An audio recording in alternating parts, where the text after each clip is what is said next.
अब रसखान मुसलमान थे, लेकिन भगवान मुसलमान को भी मिले कि नहीं?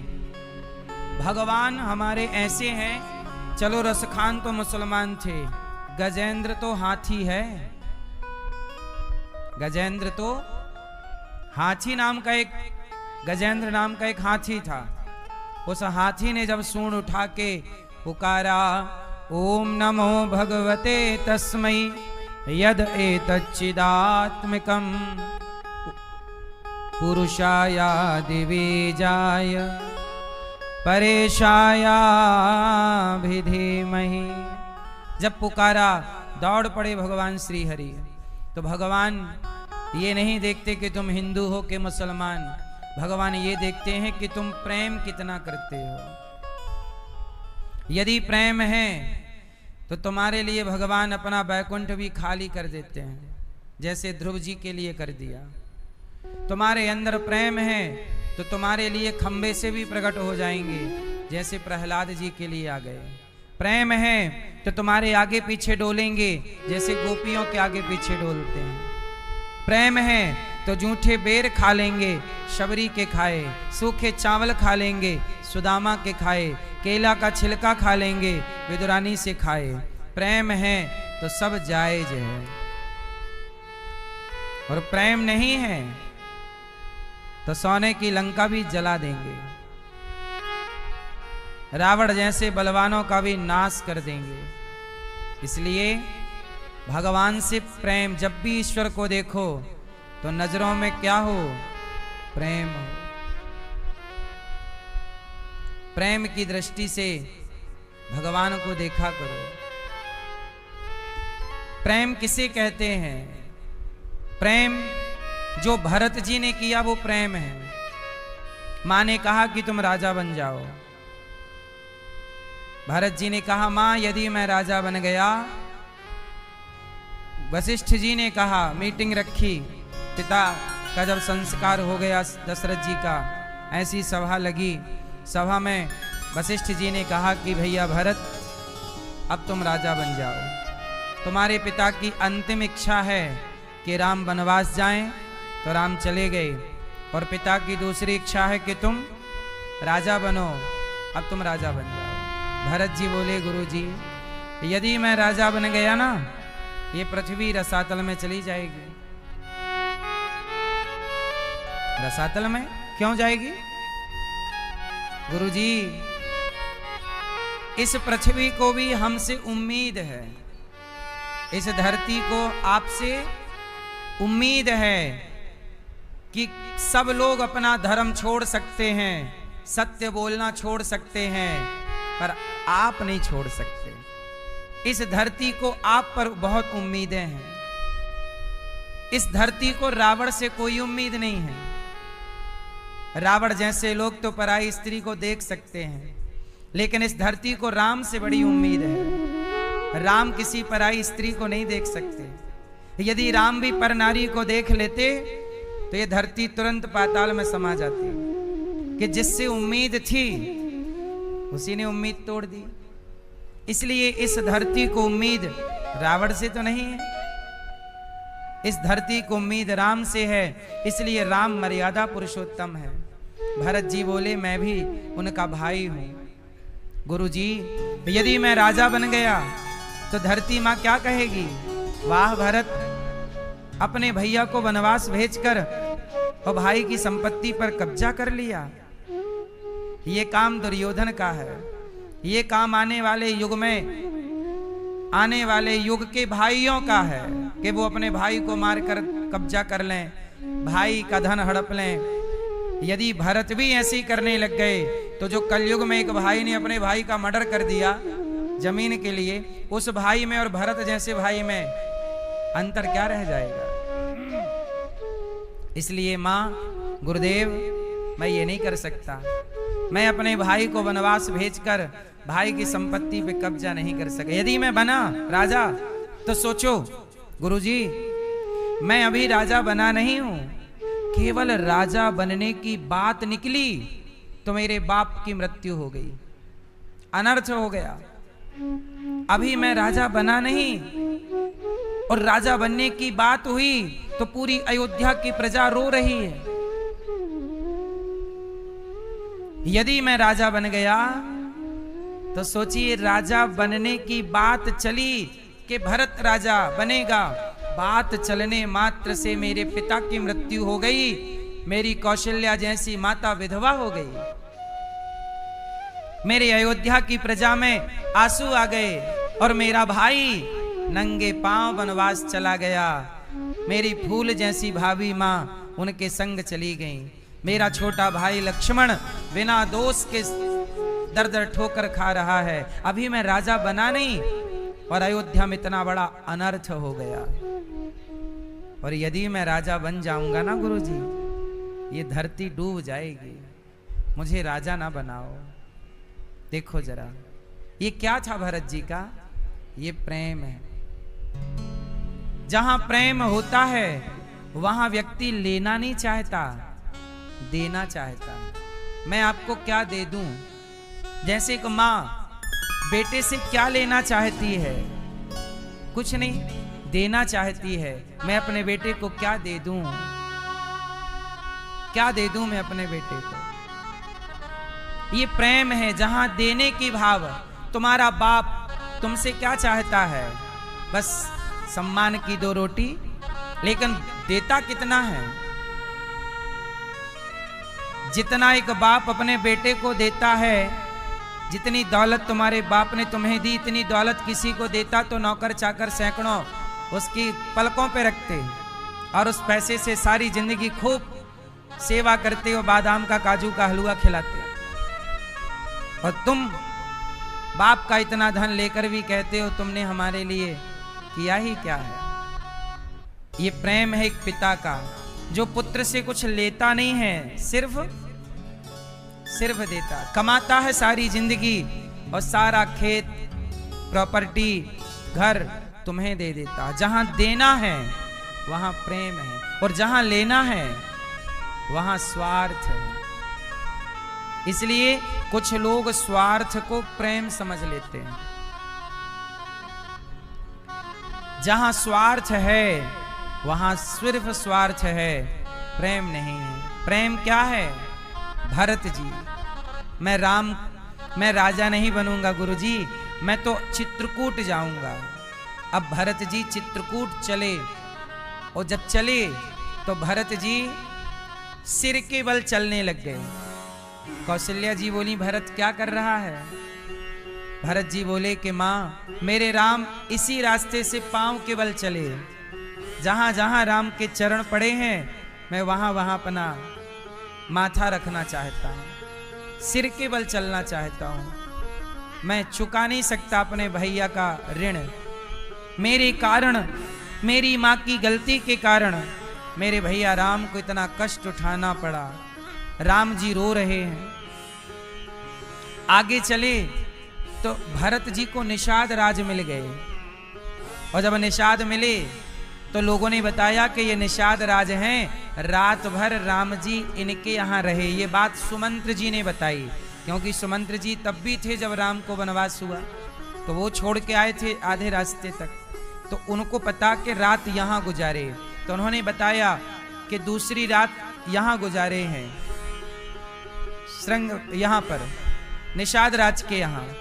अब निषाद राज को जैसे ही सुना कि निषाद के यहाँ राम जी रहे और निषाद जी ने फल फूल खिलाया और राम जी ने निषाद की सेवा को स्वीकार किया है, और राम जी ने निषाद को गले लगाया। और जैसे ये सुना तो भरत जी रास्ता जा रहे थे, सब दौड़कर निषाद राज की ओर दौड़े और निषाद को गले लगा लिया। और जब गले लगाए तो लोगों ने कहा कि आपने इसे गले क्यों लगाया, ये तो अछूत है। तब भरत जी ने कहा कि जिसे राम ने छू लिया वो अछूत कैसे रहा? अब तो राम ने ही छू लिया, राम ने गले लगा लिया, ये अछूत कैसे रहा? देखिए जरा, ये क्या है? ये भगवान से प्रेम, और केवल भगवान से नहीं, याद रखिएगा, भक्त दो लोगों से प्रेम करता है। भक्त जो होगा वो दो लोगों से प्रेम करेगा।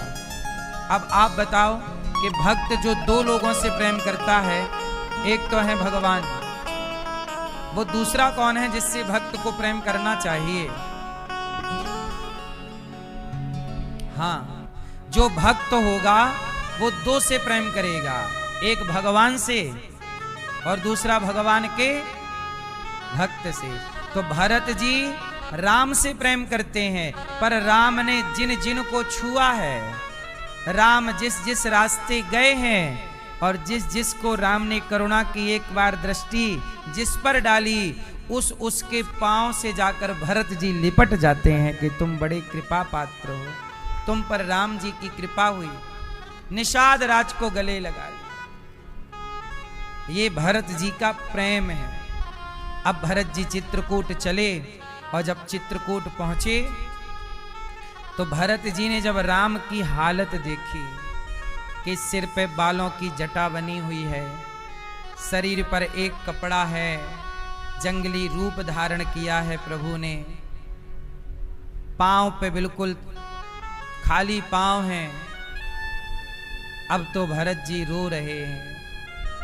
जाते ही जैसे डंडा लाठी को आप छोड़ दीजिए तो खड़ी खड़ी धड़ाम से गिर जाती है, ऐसे भरत जी खड़े खड़े धड़ाम से गिर गए। रोते हुए कहा, पाहि नाथ कही पाहि गोसाई, भूतल परयूं लकुट की नाई।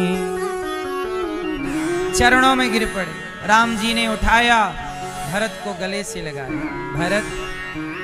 भरत जी बोले, प्रभु मेरी माँ से गलती हो गई, मुझसे बड़ी गलती हो गई, आप वनवास त्याग दीजिए, अयोध्या चलिए, मैं आपकी जगह 14 साल का वनवास स्वीकार करता हूं।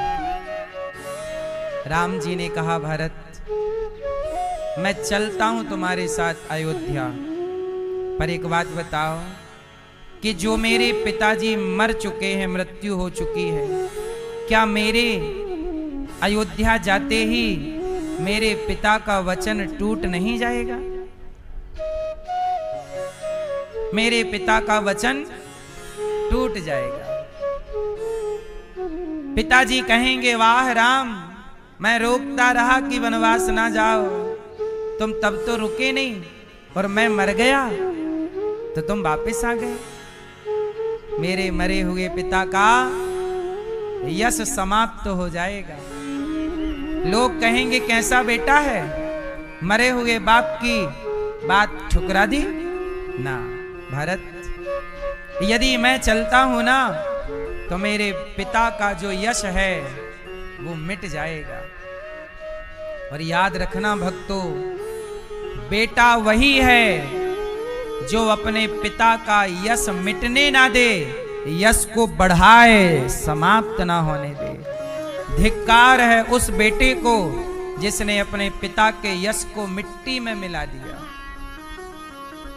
जब तुम कोई गलत काम कर जाते हो तो तुमसे ज्यादा बदनामी तुम्हारे पिता की होती है, तुम्हारे कुल खानदान की होती है। इसलिए कोई भी ऐसा काम मत करिए कि तुम्हारे पिता की इज्जत मिट्टी में मिल जाए। वो पुत्र नहीं है जो पिता के यश को समाप्त, ये बात मैं नहीं कहता, राम कह रहे हैं कि भरत मैं चल सकता हूं अयोध्या, पर तू ही बता, क्या मेरे जाने से मेरे पिता का यश बढ़ेगा? नहीं भरत, इसलिए अब हमारे पिता नहीं है, अब हम लोगों को ऐसा कोई काम नहीं करना चाहिए जिससे हमारे पिता के सम्मान में ठेस पहुंचे। तुम जाओ, अयोध्या को संभालो, माँ का ख्याल रखो, मैं 14 वर्ष का कार्य पूरा करके आऊंगा। भरत जी बोले कि ठीक है, आपकी आज्ञा मैं स्वीकार करता हूं। पर खाली आपके द्वार से सुना है कि आज तक कोई गया नहीं। क्या आप मुझे खाली भेजेंगे? राम जी बोले नहीं, मैं तेरे साथ चलूंगा। तब राम जी ने भरत जी के लिए चरण पादुका का अवतार धारण किया।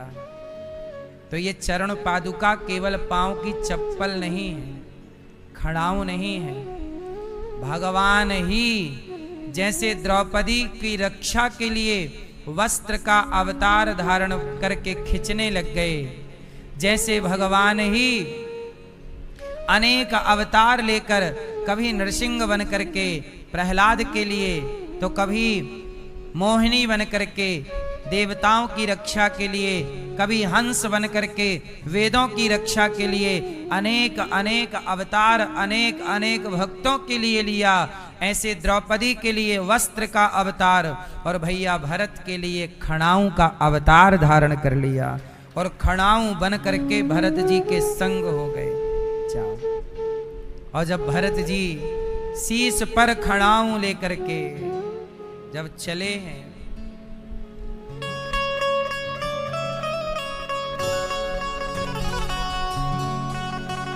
शीश पे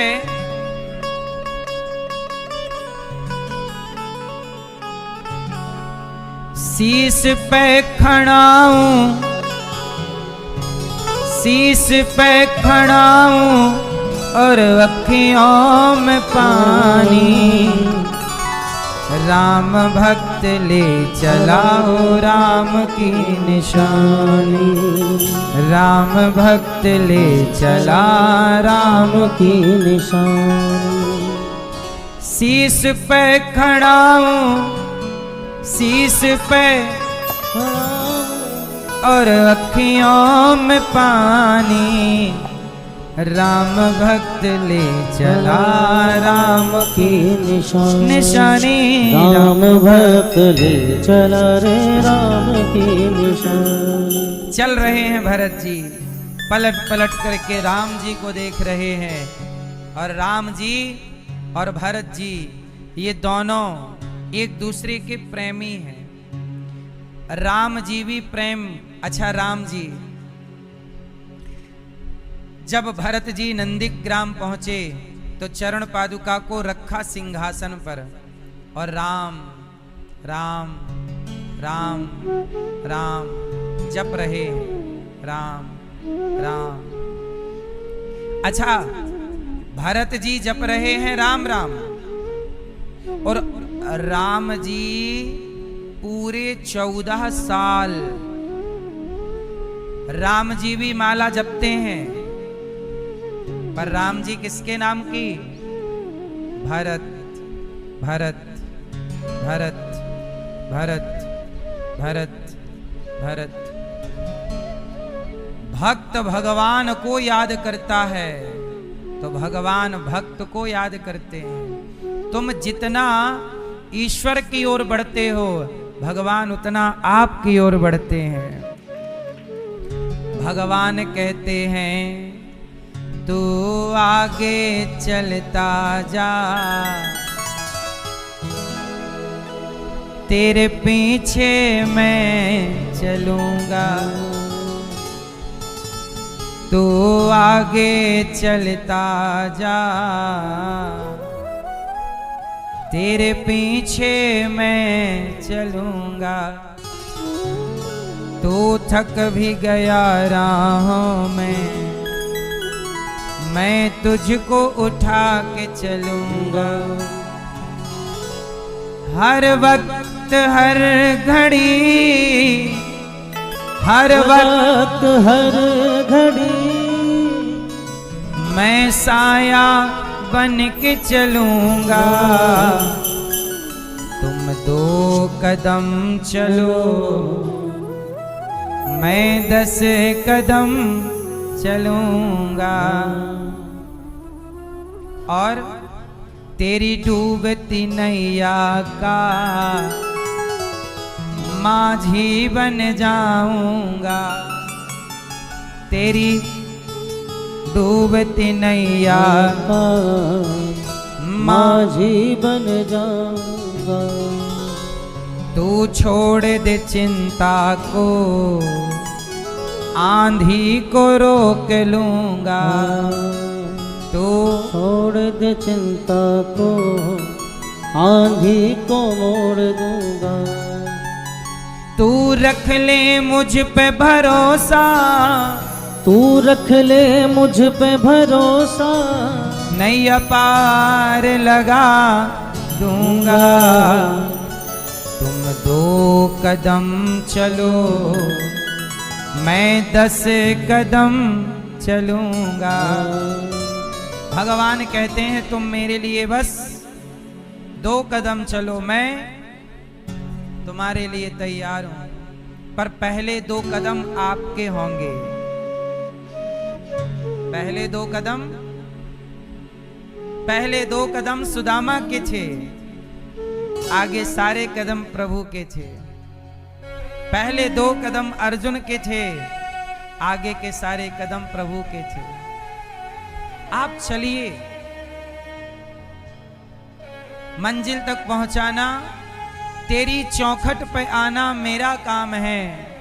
तेरी चौखट पे आना मेरा काम है, मेरी बिगड़ी बनाना तेरा काम है। मैं क्यों टेंशन लूं, क्यों चिंता करूं, भगवान है ना। भक्तों, भरत जी ने जो किया है उसे क्या कहते हैं? प्रेम। ये प्रेम है। जहां भरत जी ने भगवान से नहीं चाहा, भरत जी ने भगवान को चाहा। जहां भगवान से चाहिए वहां स्वार्थ है, और जहां भगवान को चाहिए, जहां भगवान से चाहिए स्वार्थ है, और जहां भगवान को चाहिए प्रेम है। इतना अंतर है प्रेम में और स्वार्थ में। इसलिए कहता हूं भक्त प्रेमी होना चाहिए, स्वार्थी नहीं। भगवान के प्रेम में वृंदावन में गोपियां रहा करती हैं। श्री कृष्ण कह के गए मैं 2 दिन में आऊंगा, कहकर चले गए। अब गोपियों को लगा चलो 2 दिन तो हो गए, अब आएंगे, अब आएंगे, अब आएंगे। आए नहीं श्याम, आए नहीं श्याम जी, लगाई कहाँ देर रे। आए नहीं, पता नहीं क्या हुआ, कहाँ चले गए। सारी गोपियां रो रही हैं। वादा कर गए मोह से कन्हैया, जाते समय क्या कहा? 2 दिन में वादा कर गए मोह से कन्हैया, बिछड़ी फिर रही वन वन गैया। रो रो थकी यशोदा मैया जी,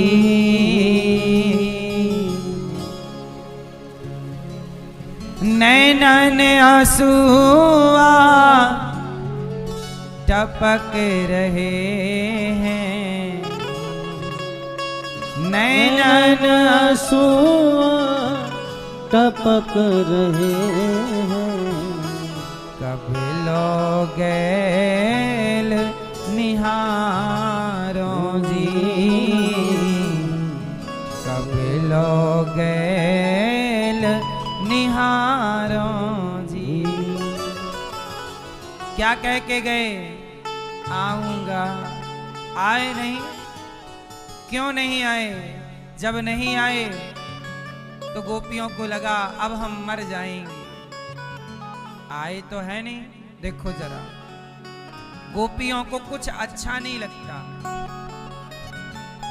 प्रेम भगवान से है, और जब गोपियों को प्रेम भगवान से था तो श्री कृष्ण आए नहीं, पर भगवान ने गोपियों के लिए किसी को भेजा है। किसको भेजा? किसको भेजा? किसको भेजा? उद्धव जी को।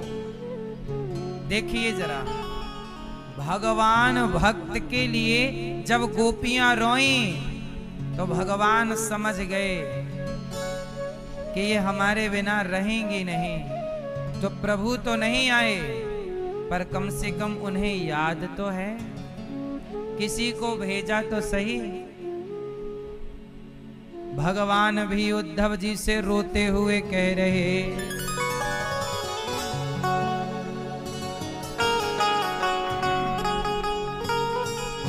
उद्धव वृंदावन जइयो, मैया से मिलकर कहियो, याद करत तेरो सांवरो। उद्धव वृंदावन जइयो, मैया से मिलकर कहियो, याद करत तेरो सांवरो।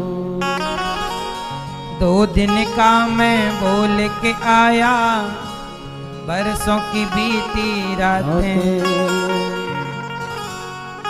2 दिन का मैं बोल के आया, बरसों की बीती रातें। कैसे जाऊं कैसे पूछूं उनके मन की बातें, कैसे जाऊं कैसे पूछूं उनके मन की बातें। उद्धव तुम जल्दी से जइयो,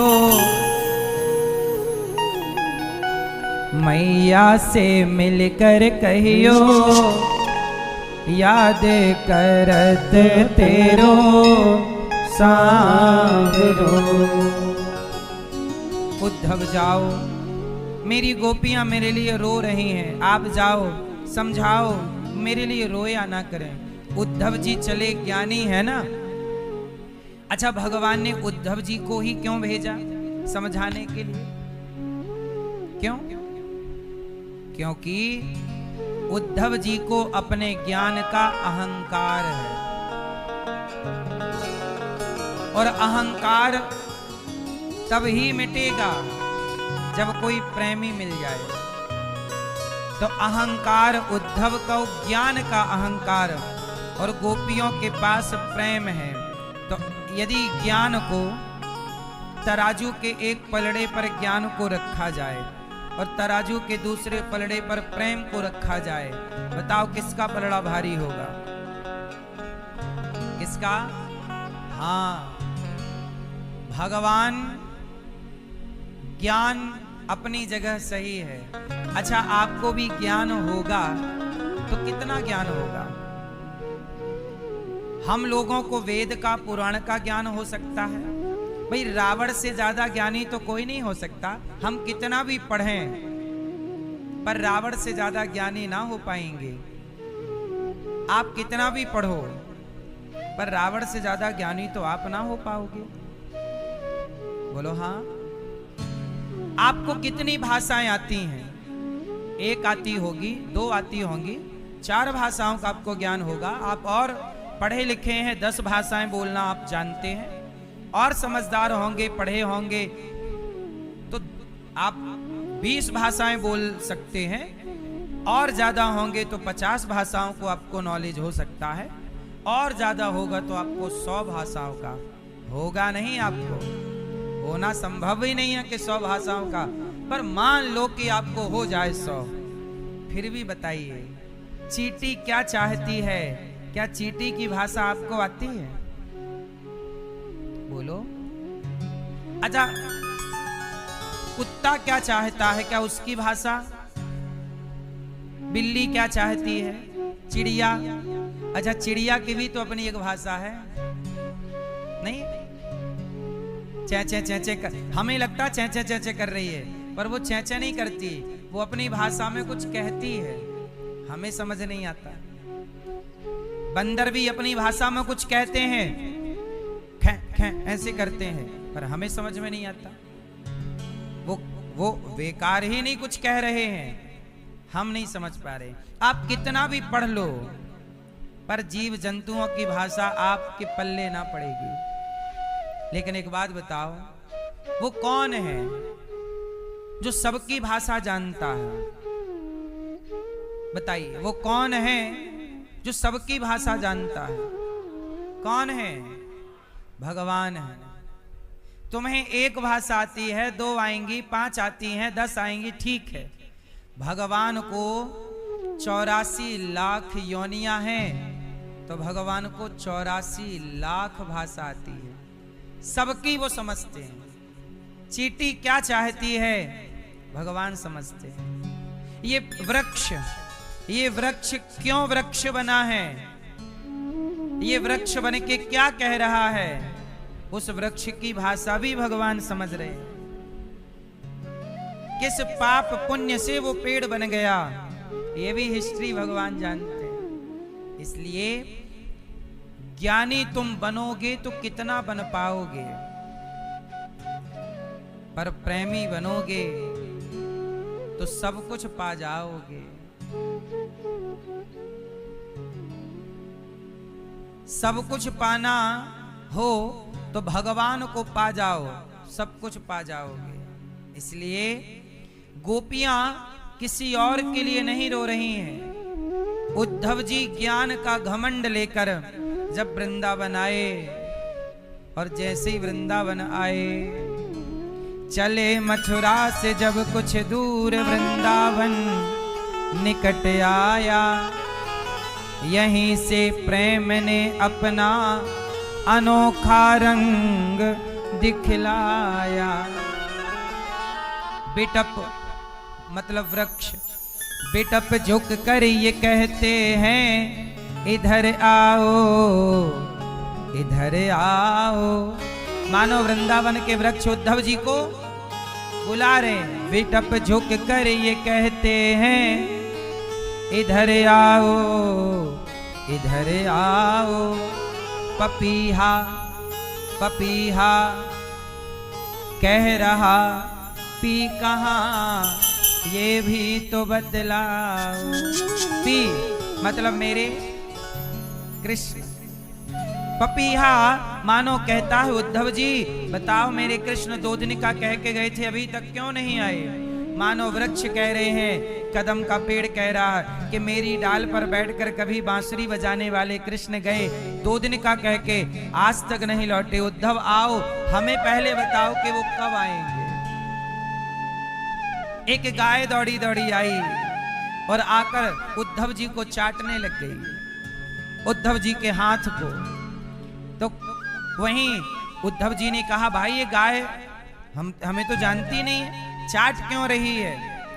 तो बगल में खड़ा गाय का जो ग्वाला था मालिक, उसने कहा कि मथुरा से जो भी आता है ना, ये गैया दौड़ के जाके उसे चाटने लग जाती है। क्यों? मानो ये गाय जब कृष्ण गए थे तो कृष्ण को जाते हुए इस गाय ने इसी रास्ते से देखा, तो ये यहीं रहती है और कोई भी आएगा उसके हाथ चाटती है। मानो ये गाय पूछती है, क्या हमारे लिए कन्हैया ने हमारा कोई संदेशा पहुंचाया है आपसे? क्या हमारे लिए कुछ कहा है?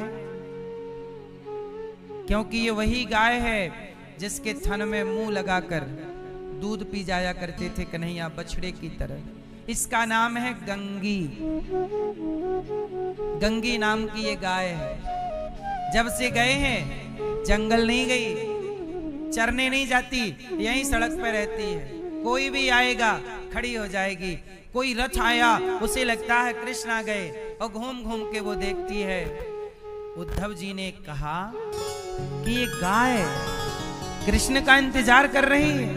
हाँ, अब उद्धव जी का ज्ञान पिघलना स्टार्ट हो गया, क्योंकि ये गाय को तो ज्यादा ज्ञान नहीं है, पर ये प्रेमी है, प्रेम करती है। वो कृष्ण के स्पर्श को इसने महसूस किया है।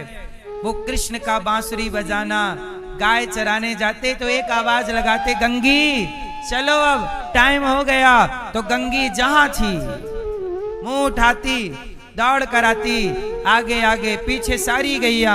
और ये आगे आगे जब कृष्ण कभी पेड़ की छांव पर बैठते बांसुरी बजाने, ये जाकर कृष्ण के चरण चाटा करती, कृष्ण के चरणों को चाटती अपनी जिह्वा से। कभी प्रभु के हाथ चाटने लग जाती, कभी भगवान के गालों को चाटती। ये वो गाय है जिसने प्रभु का स्पर्श पाया है, गाय होकर। आज ये कृष्ण के जाने के बाद इसके नेत्रों से केवल जल की धारा है। उद्धव जी बताओ ना, कृष्ण कब आएंगे?